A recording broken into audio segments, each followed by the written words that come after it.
St Peter's Church of England Primary School is in East Bridgeford, an affluent village in Nottinghamshire. In 2000, St Peter's decided to opt out of the County Council's school catering scheme and instead provide their own meals using locally produced and organic food.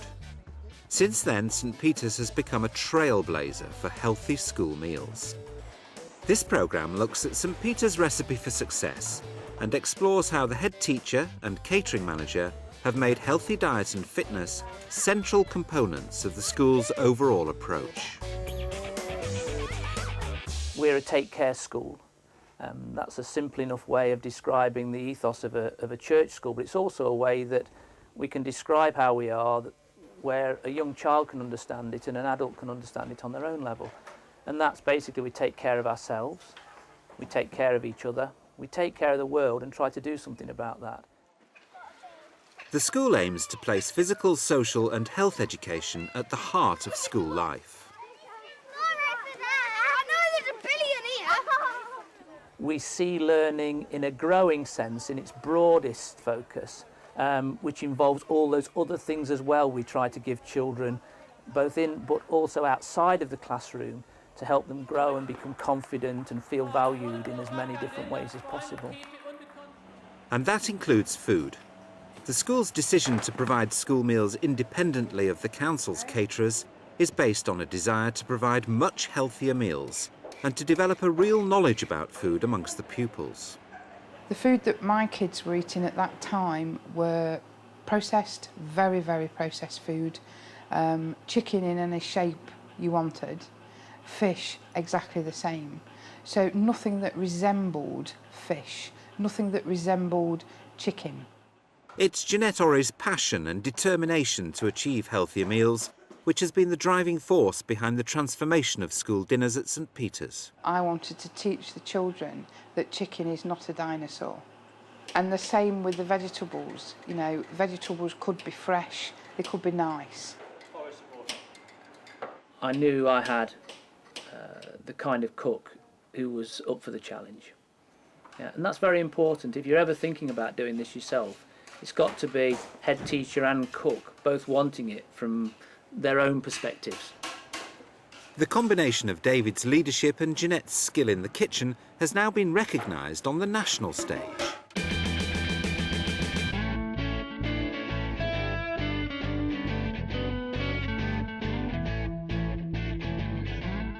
St Peter's has won a National Healthy Schools Award and an Organic Food Award from the Soil Association, as well as many others.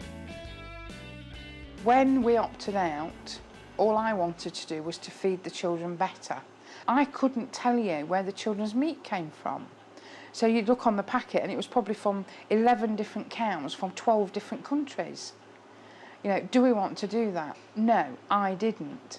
So I literally got in the car, went to the producer and said, please tell me where your meat comes from, how local is it? And I went from farm to see if they would be interested. Jeanette's been able to negotiate good deals on prices with suppliers because she can guarantee demand for 38 weeks of the year. Wherever possible, the produce is also organic. When it's organic, it's been specifically reared. It hasn't been pumped full of antibiotics. It hasn't been given feed we don't know what it's got in it. It's totally natural. But we have to also be realistic. You have to be realistic about what you're doing. You can't just turn around and say, no, I'm going to go totally organic, or yes, I'm going to go totally local.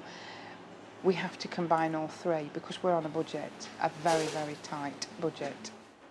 School dinners at St Peter's are not subsidised, but at £1.75 a head, they work out at only 10p more than those provided by the local authority. The uptake of school meals amongst the 210 pupils is 80%, and it's risen since Jeanette's Healthy Dinners initiative.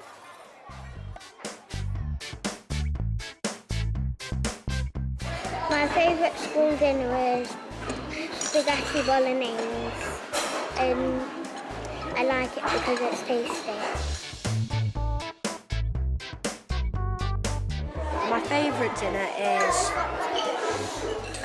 roast lamb. I really like roast lamb because it's really chewy. I like eating carrots and bitty. My favourite dinner is turkey and mashed potato and some peas because turkey fills you up quite a lot and it's healthy.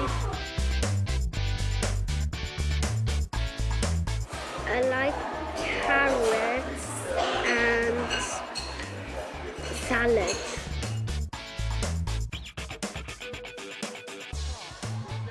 The school's mission to transform the way food is valued and enjoyed even extends to the way that it's served. When they sit down at dinner time, there's a tablecloth, they sit down to with knives and forks, with plates, with dishes. They get to learn an appreciation of good food, of social education. Local senior citizens are also invited to lunch at the school once a week, reinforcing the broader social aspects of eating. This is seen as part of the children's citizenship education. I believe that food and education are very, very strongly linked. If we give the children a good lunch, hopefully they're going to concentrate better in the afternoon, but they also get an appreciation about good food. Spaghetti bolognese or macaroni cheese? They'll learn better because they're concentrating, because their tummies are full. So therefore they can sit in an afternoon, they're not hungry, and because they haven't had the crisps, the chips, the Coke, the E numbers, they're not climbing the walls either. So they're very steady, and that is really important.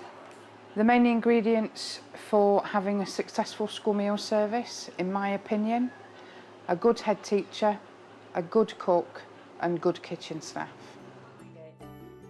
But the emphasis on healthy eating doesn't end in the dining hall. It's on the curriculum and begins with the early years children when they first start attending school. Who had vegetables at dinner time today? Hands up. You remember? Cucumber. Cucumber, you You could. can have sweet corn. And you could have sweet corn as well. Hands up if you can tell me what these are. Oliver.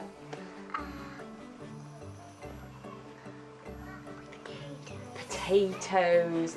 And where do we get potatoes from, Oliver? Farm. But where do they grow on the farm? In the grass. Not in the grass, in the mud. This emphasis on healthy eating continues throughout the children's school careers. By year 3, the children have moved on to more sophisticated analyses of food types.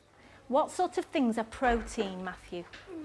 We're looking at cheese as a source of calcium, but this lesson really was to get the children to work in a group and to investigate something and to work out how a test needs to be fair. And I've bought a mild cheddar, a medium cheddar and a strong cheddar. With your partners, with your 3, one of you's going to be blindfolded first, one of you's going to record, and the other one is going to actually give the person the cheese to taste. I don't think it's good enough just to give them the food at lunchtime without them the understanding behind why they need to eat a really balanced, healthy meal. And as it's built on year after year, children have a really good knowledge of what they're eating and what each different food group does for them. No, which number? Number 3. No! The school's approach combines healthy eating with fitness and sport as well.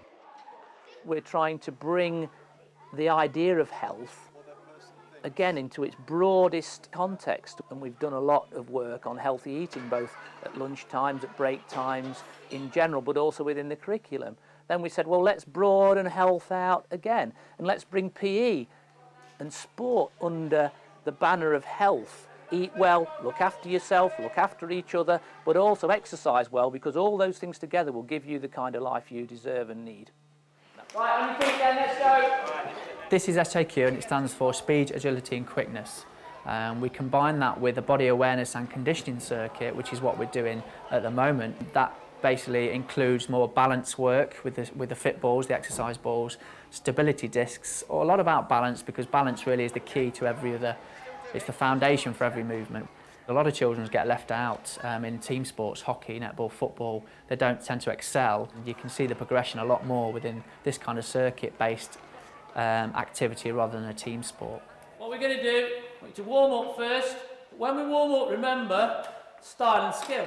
I'm a great believer that children should have the opportunity to participate and enjoy sporting activities. You know, if you're the boy particularly who doesn't like football, you might easily think in today's world that you don't like sport, that you're no good at it. Well, actually, if you pick up a hockey stick or pick up a table tennis bat or a lacrosse stick or just go running, you find, oh, I'm really good at that, or I really enjoy that. If you have to lift it, that's when you've got to put a lot of topspin on. Table tennis works well in school. You can put it up almost anywhere there's a space. Style.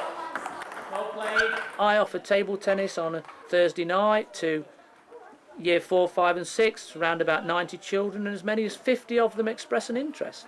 Well, perhaps I just need a little touch, James. Introducing unusual sports such as lacrosse and bringing in outside instructors to teach them has also proved effective in getting more children to join in. Lacrosse, pop lacrosse, has been introduced to schools in Nottinghamshire probably about 10 years ago. It's been played, one of the attractions is it can be played on any surface, in a playground, on grass, in a sports hall. Usually the competition is played between squads of 8 aside, with 5 on the pitch at any one time. But the attraction, the children love it because the game has not actually, a lot of them don't know the game before they're introduced to it at school. And therefore they have no preconceived ideas about it, and they take to it very well.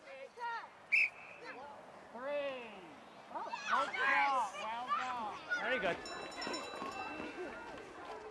Food and fitness go hand in hand at St Peter's. At playtime, the children are encouraged to eat fruit and vegetables, while sweets and fizzy drinks are banned. Another aspect of the school's approach to healthy living involves getting pupils interested in where their food comes from. Jeanette regularly takes children on visits to farm shops, where they can learn more about how the food they eat is produced.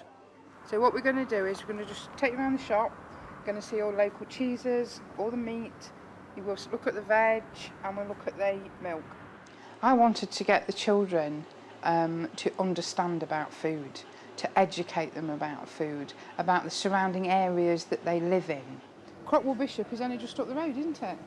So that's really, really local.